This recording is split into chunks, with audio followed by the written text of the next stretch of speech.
the one thing I'm really fascinated to watch unfold, aside from the basketball, is how Mike Brown carries himself as the face of the franchise. And what I mean by that is he's the spokesperson. We've said it a million times. Other people have said it. The front office doesn't speak. The owner doesn't speak. Mike Brown's going to speak multiple times a week.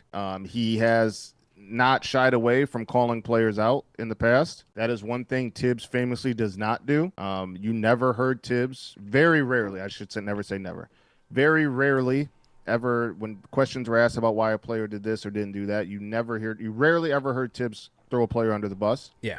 I think the only time I can remember it this year was obviously the incident with Mikal, where he said he didn't tell him that, and that was just a whole different kind of situation, right? So that's going to be interesting to me. Does Mike Brown tone down his approach in that way?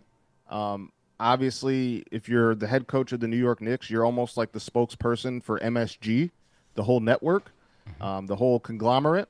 You're the one that talks. You have to sell everything as peachy and rosy because there are investors. There's stuff like that. Like, you are the one speaking. And I'm very fascinated to see if he changes his tune in terms of just the realness he gives. I hope he doesn't, because I love that type. Like, as a reporter who's there every day, like, I want the realness. I want the, like, say it how it is. But this is a different situation, and people that follow the Knicks know that these coaches tend to be a little bit more buttoned up once they get here. They don't want to say the wrong thing. They don't really throw players under the bus, or at least in Tibbs' case, he didn't.